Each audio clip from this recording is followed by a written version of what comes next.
Yesterday, we were talking about Jokic and Embiid coming off ridiculous performances. And in fact, I didn't realize this, but Jokic's last game, when he put up 46, 12, 11, 3, and 4, was the first 40, 10, 10, 3, 3 game in NBA history. The one and only. So yesterday we were talking about this MVP race. I remember saying to, I think it was David Gardner, I was like, it's a two-man race. This is a two-man race between the two centers, two traditional centers. I know Giannis plays a lot of center, but two-man race between the two centers. If you had to pick one right now, who would it be? And David was like, yeah, for me it's down to Jokic and Embiid, and I would probably pick, I think he said Jokic. And then Giannis goes out and has the aforementioned 39, 7, and 7 in 28 minutes last night. Giannis is having a brilliant season, an historic season, as I referenced. So, shame on me for saying it's a two-man race and disrespecting Giannis. So then I gave a lot of thought to it today, and I said, you know what? I got it wrong. I got it wrong. Not by saying it was a two-man race instead of a three-man race. Michael, the truth is it's a one-man race. This MVP race is not much of a race when you really, really think about it. When you really, really look at it, it's not much of a race. Because there can only be one, unfortunately. Giannis is fantastic. He's fabulous. Reigning Finals MVP, two-time MVP, Defensive Player of the Year. One could argue, and I believe you have, that Giannis is the rightful owner of the best player in the world title, given what he did on that final stage, dropping that 50-piece in Game 6, right? So and what he's done this year. Joel Embiid, phenomenal player, deserving of the MVP conversation, deserves to be at the forefront of the MVP conversation. One of the most versatile and dominant big men we've seen in recent memory. He's incredible at both ends, carrying the Sixers. But unfortunately, like a lot of people who played in the era of other great players, you just happen to be playing at the wrong time. Because I know what the odds are, but that's not the numbers I'm focused on, okay? I will repeat what I said for those who may have missed it, or I'll repeat it for the cheap seats. You would have to be crazy to look at what Nikola Jokic is doing this season and not easily, without hesitation, without losing sleep, without second-guessing yourself, put him in as your MVP for the second straight season. The only reason you would not give Nikola Jokic MVP this year is because you already have Jokic fatigue after 1 year, or because you think it should transfer from player to player, year to year, or you didn't like that Jokic, for whatever reason, won it last year, that you reluctantly gave it to him last year. That is the only reason why you would not name MVP a guy. I'm just going to rattle it off again, Michael, because it's fun. Player efficiency rating, Jokic.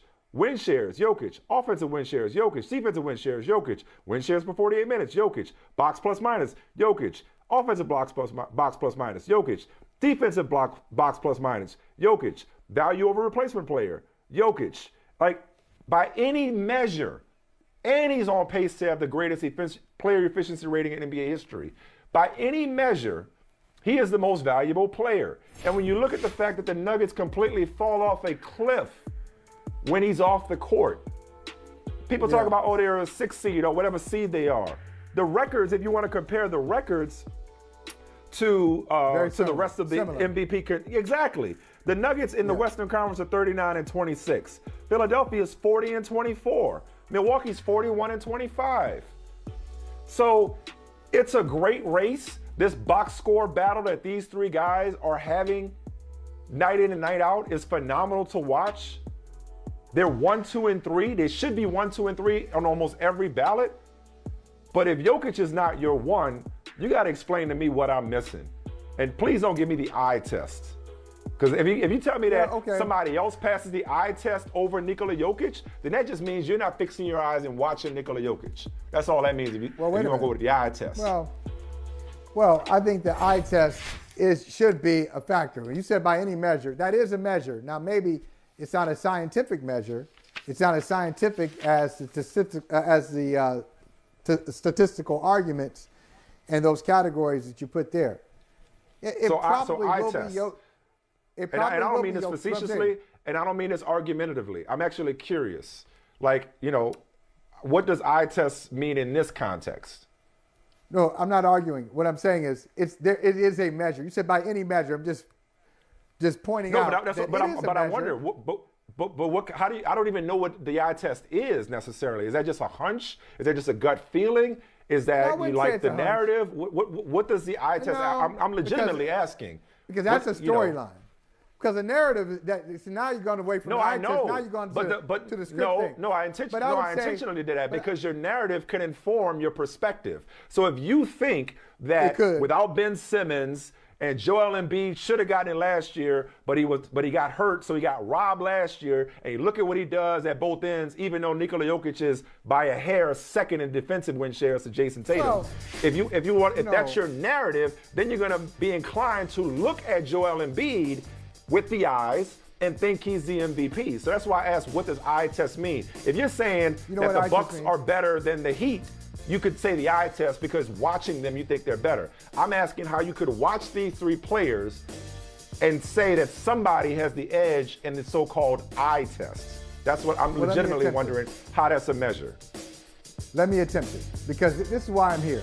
I'm here because I sense correctly that you're looking for somebody to argue with. No, I'm not. I'm not arguing. I said, Michael, you didn't hear me. I said I'm not asking this to be argumentative. When you said eye test is a measure, I just wanted to know what that was. No. I'm talking about before that. Before you even said that. Like this is something that you're passionate about, and you don't understand how anybody could pick you don't understand how anybody could pick somebody other than Jokic, right? You just don't understand what they're seeing. That's true, but that doesn't mean I need to argue, because I don't think there's much of an argument, is my point. Well, I will say this. Here's the other option. What would somebody be looking at? It would be akin to or very similar to what we had before advanced stats. There wasn't always a player efficiency. It was there. We didn't have the language for it. There was player efficiency rating. There was win shares and all this stuff, but nobody talked like that in the 1980s. So let's say, take it back to the 1980s, and how do they pick MVPs in? So is that a legitimate measure? So somebody is looking at it that way. They're ignoring all the mountains of information that are overwhelming in favor of Jokic. I'm just providing another tool. So ignore that. And you look at the player, you look at Larry Bird versus Magic Johnson versus Julius Erving, and you look at points per game, and you look at how they affect their teammates and how they affect the game and how many games they win, and then you make your decision. I think if you do it that way, maybe you come up with somebody else. That's the only thing. I agree with you. I think it's Jokic. I think Jokic, based on what we've seen, based on what he did last year, based on how he's improved on that this year. He's improved. The MVP from last year has improved this year. Based on that, he should get it. But I can imagine that it's always like this with voters. It won't be unanimous. It won't be unanimous. You never know what a voter is looking at. Maybe a voter looks at it and says, hey, I don't like where they're seated in the Western Conference. I like the way Joel Embiid plays the game and how the offense runs through him and how his teammates respond to him, whatever it is. I like the style better. Sometimes it's style, let's face it. I think a lot of people sometimes it's aesthetics. I think some people at this point are going to, they won't admit to it, but they're going to put three names in a hat and pick one out. If these three guys keep this up, I think a lot of people are going to struggle. And the more I thought about it, and again, I'm repeating a lot of what I said weeks ago. I'm like, no, I think we're overthinking it. I think it's obvious. It's almost like what Zora was saying, almost like what Zora was saying about the Bucks. Best team until further notice as the reigning champs. It's not that simple, but I understand the sentiment. Likewise, understand the sentiment of what I'm saying. Nikola Jokic is still the MVP until further notice. That doesn't mean that one carries over to the next year, but he was the best player in the league last year during the regular season. and he's only gotten better. That dude typically doesn't lose MVP. Unless, you know what I mean? Nobody's playing better than him. If nobody's playing better than him, and he's already proved his legitimacy by being MVP, and he's carrying the team once again, and in any box you need, like, okay, is he overcoming adversity? Are there people missing on his roster due to injury? All of it's there. Is this team, significantly worse when he's on the bench? All that's there for you. And his individual numbers. It's like, what legitimate argument can you make against him unless you just really want to give it to Giannis for a third time or Embiid for a first time? And some people just want to give it to somebody new. Yeah, and I don't understand that. I mean, if somebody is really having this kind of season, and this is a great season from Jokic, better season this year than last year. But here's another argument. Do you believe Jokic has enough to carry his team to a championship? So that's not really scientific. Or that's opinion. Right now, can he, with his greatness, does he have the ability? Not without Murray or Porter, no. And even if they were healthy, I'm not sure I would pick them in the Western Conference. I think they'd be dangerous. And sometimes that's what an MVP. Sometimes that gets you MVP consideration. If you can take a team and drag it to the NBA Finals, or drag it to the NBA Finals and win it. So if you take but then it's a regular season award. I know. It's a regular season award. Or if you can take a team to the top of the conference. Yeah. Well, you don't feel like, and the voters feel like your supporting cast is not as talented as one of your competitors, yet you got more out of your limited supporting cast than your competitor did. That could end up being the tiebreaker if the Sixers are higher in the standings. And that's all fairly or unfair. That could be the tiebreaker. We're definitely splitting hairs here. I think it's fair to say it this way. Objectively, there's no other argument.